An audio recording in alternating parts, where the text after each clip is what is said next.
Dan saudara, untuk informasi selengkapnya soal RS darurat Wisma Atlet di lockdown setelah terdeteksinya varian Omikron dengan pasien merupakan petugas pembersih di Wisma Atlet, kita akan bergabung bersama jurnalis Kompas TV Dian Silitonga. Selamat malam Dian.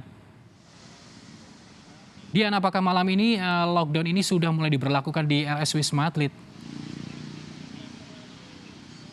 Ya, bisa dikatakan demikian, Galih, karena memang informasi ini disampaikan oleh pemerintah baik melalui juru bicara Kementerian Koordinator Bidang Maritim dan Investasi Jody Mahardi maupun oleh Kepala BNPB Letjen Suharyanto yang menyampaikan kepada awak media bahwa RSDC Wisma Atlet ini akan diberlakukan lockdown atau penguncian total selama 7 hari ke depan dan dilakukan mulai saat ini atau malam ini.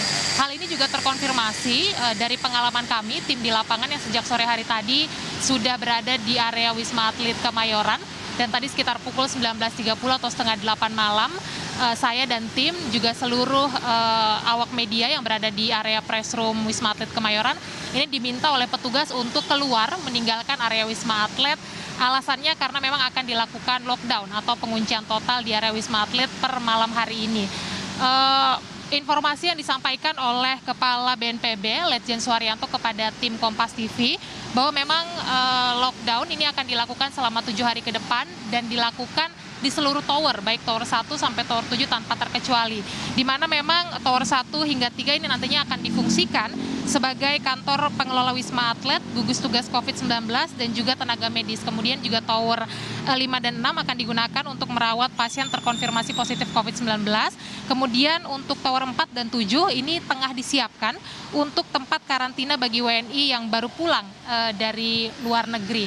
Langkah penguncian total RSDC Wisma Atlet ini dilakukan sebagai langkah mitigasi penyebaran COVID-19 varian Omikron, Galih, karena memang kita ketahui bersama bahwa baru saja siang hari tadi Menteri Kesehatan Budi Gunadi Sadikin mengumumkan bahwa ada temuan satu kasus COVID-19 varian Omikron yang setelah dilakukan tes genome sequencing terhadap 3 petugas kebersihan yang bertugas di area Wisma Atlet Kemayoran, Jakarta. Galih. Dian, Menkes juga sempat menyebutkan bahwa salah satu pasien yang terdeteksi varian Omikron ini sudah dilakukan tes PCR dan hasilnya negatif. Lalu bagaimana dengan penanganannya? Apakah masih dilakukan karantina di sana dan berapa lama karantina itu dilakukan? Ya, memang informasi terakhir disampaikan juga oleh Menkes Budi Gunadi Sadikin, pasien yang terkonfirmasi COVID-19 varian Omikron ini juga masih dirawat atau diisolasi di Wisma Atlet Kemayoran, Jakarta. Meskipun memang hasil tes COVID-19-nya sudah dinyatakan negatif, tapi disampaikan bahwa masih melakukan atau menjalani isolasi di Wisma Atlet Kemayoran. Sampai kapan ini tentu masih harus dikonfirmasi kembali, Gali. Tapi yang jelas memang kalau betul penguncian total di area RSDC Wisma Atlet dilakukan per malam hari ini, tentu saja pasien yang berinisial N kita ketahui yang terjangkit varian Omikron ini juga harus ikut melakukan isolasi atau penguncian total di RSDC Wisma Atlet selama 7 hari ke depan begitu.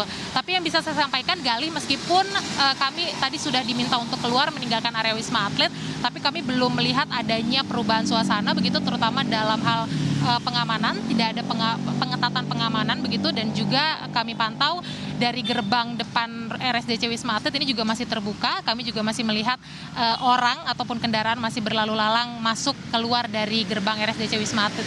Jadi kita masih sama-sama tunggu, masih harus tunggu pernyataan resmi dari pemerintah terkait dengan kepastian penguncian total RSDC Wisma Atlet dan bagaimana detail mekanismenya. Gali. Baik, terima kasih Dian Silitonga melaporkan langsung dari RS Wisma Atlet di Jakarta. Selamat malam.